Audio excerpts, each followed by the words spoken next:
नमस्कार सभी विद्यार्थियों का हार्दिक अभिनंदन। पिछले वीडियो में हमने तव्यत तव्य और अनियर प्रत्यय के विषय में अध्ययन किया है। उसी प्रसंग में आगे हम आज यत प्रत्यय के बारे में पढ़ेंगे। यत प्रत्यय भी चाहिए और योग्य अर्थ में प्रयुक्त होता है।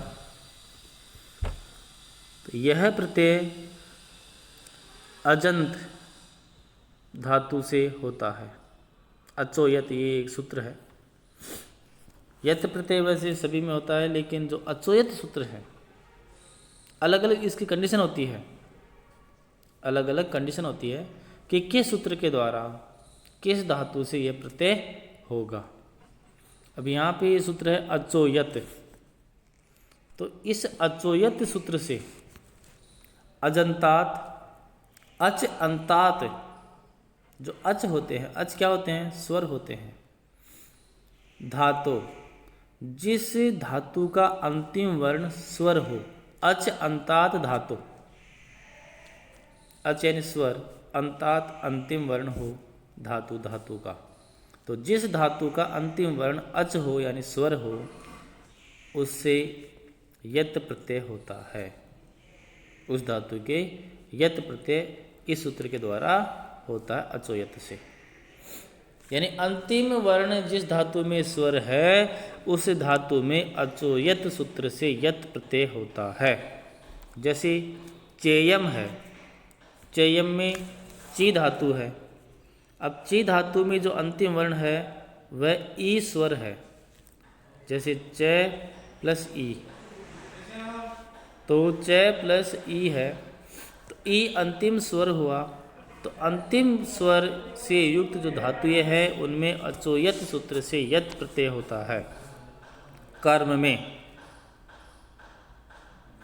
यहाँ पे कर्म में यह प्रत्यय हो रहा है। अनुबंधन लोप करने पर यत में जो तय है इस तय का लोप हो जाता है।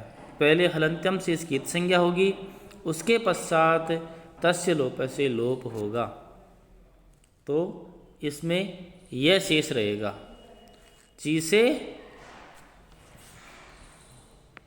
यत प्रत्यय हुआ, यत में अनुबंधन लोप होने के बाद में यह शेष रहा, तो ची प्लस यह, ची प्लस यह, ये स्थिति रहती है। ची प्लस यह, तो ची ये बना। फिर भैया आगे बात, आर्ध धातु कम शेष है।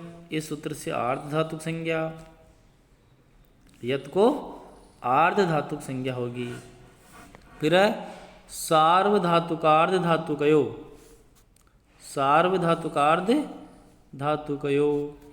इस सूत्र के द्वारा ई को गुण ए हो जाता है। ई को ए गुण हो जाता है।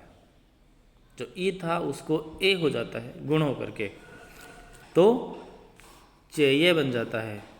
इस ची के ई को ए हो जाता है तो चेय बन जाता है। अब चेय बन गया तो प्रातिपदिक संज्ञा के सूत्र से होगी कृतद्धित समासाश्च। कृतद्धित समासाश्च इस सूत्र से कृतद्धित और समास, कृतद्धित और समास यानी इनको प्रातिपदिक संज्ञा होती है। कृतद्धित समासास इस सूत्र से प्रातिपदिक संज्ञा हुई। फिर सोजस अमोट इस सूत्र से सुविभक्ति आई, तो चेय प्लस सु, चेय प्लस सु ऐसा रूप बना। फिर क्या था? अतोअम, अतोम सूत्र से, अतोम सूत्र से क्या हुआ? इस सु को अम हो गया।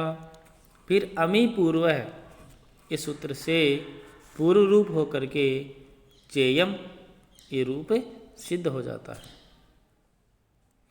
तो इस चेयम की रूप सिद्धि आती है तो आपको ये पूरी प्रोसेस करनी पड़ती है। ची धातु से, ची धातु से अचोयत से यत प्रत्यय हुआ, यत होने के बाद में अनुबंधन लोप से इस तय का लोप हुआ। फिर ची प्लस ये बना तय का लोप होने के बाद में।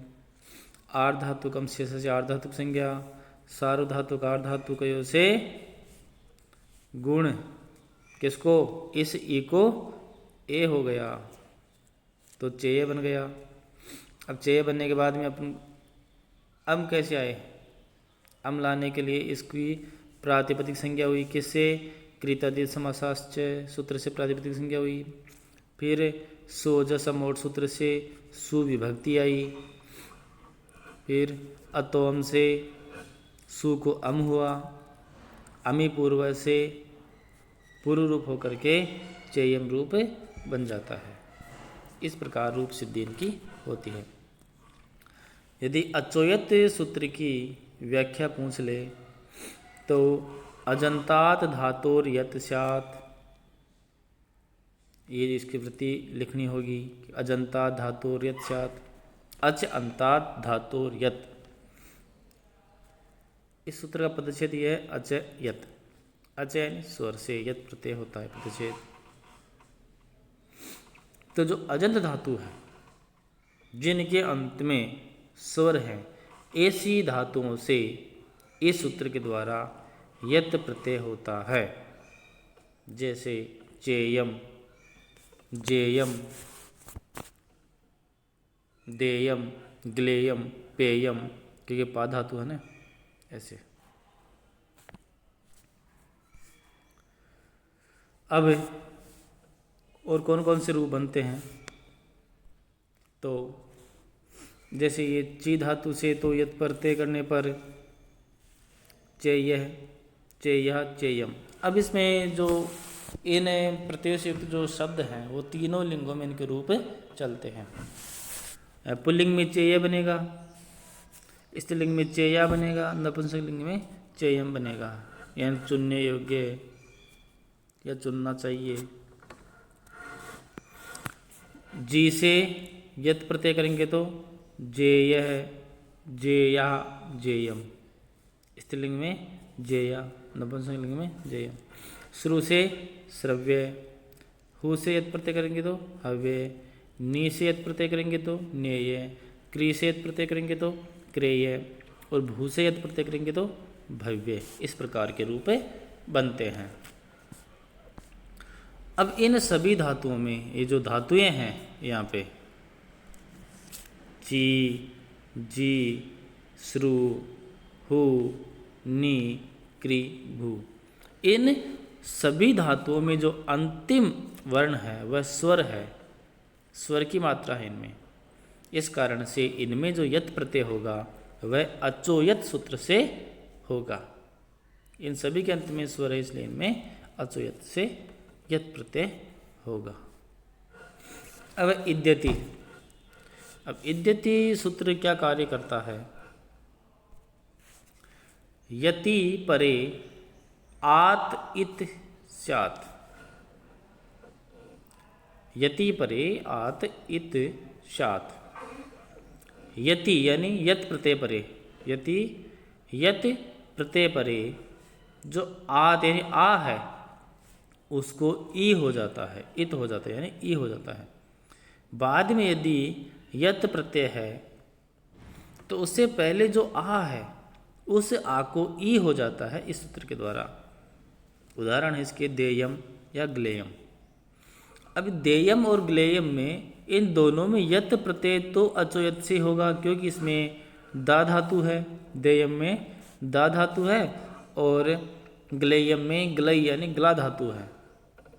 तो इनमें अंत में स्वर है, इसलिए अचोयत से यत प्रत्यय होगा। अब इस जो दा धातु है, इस दा धातु में बाद में यत प्रत्यय होने पर इस दा का इस इद्यति सूत्र से इस आ का ई हो जाता है।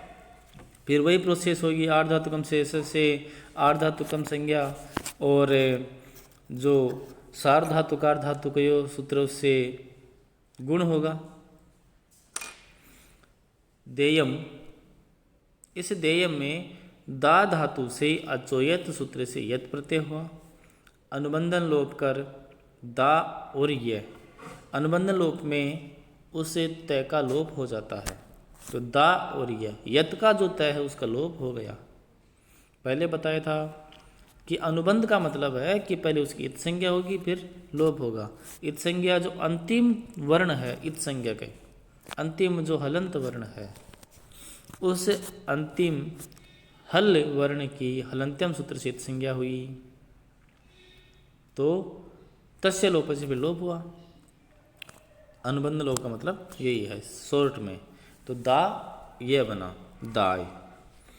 अब इस दा को ए होगा क्योंकि बाद में यत प्रत्यय है। तो इद्यति सूत्र से, जो इद्यति सूत्र है, इस इद्यति सूत्र से दा के आ को, इस आ की मात्रा को, दा के इस आ की मात्रा को ई हो जाता है तो दी यह बन जाता है। क्या बन जाता है?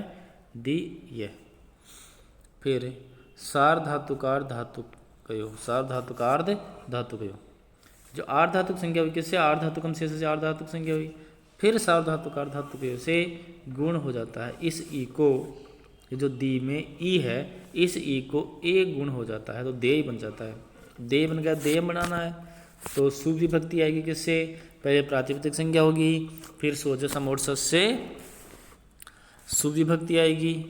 तो प्रातिपदिक संज्ञा किससे होगी? कृतद्धित समासाश्च, कृतद्धित समासाश्च इस सूत्र से प्रातिपदिक संज्ञा होगी। फिर सोजस समोट सस इस सूत्र से सुविभक्ति आएगी और सु को अतोम सूत्र से अम हो जाएगा और अमी पूर्व से पूर्व रूप होकर के देयम रूप बन जाता है।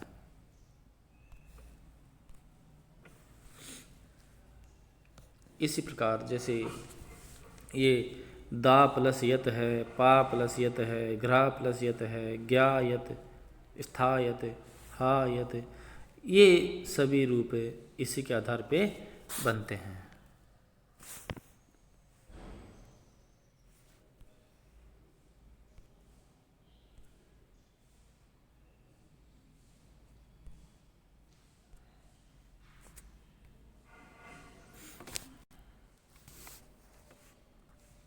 अब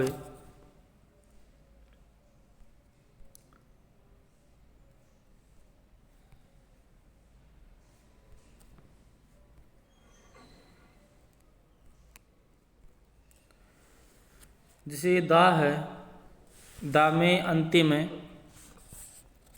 आ है, स्वर है, पा में स्वर है, घ्रा में स्वर है, ज्ञा में स्वर, इन सब में स्वर है अंतिम, इसलिए अचो यत से ही यत प्रत्यय होगा।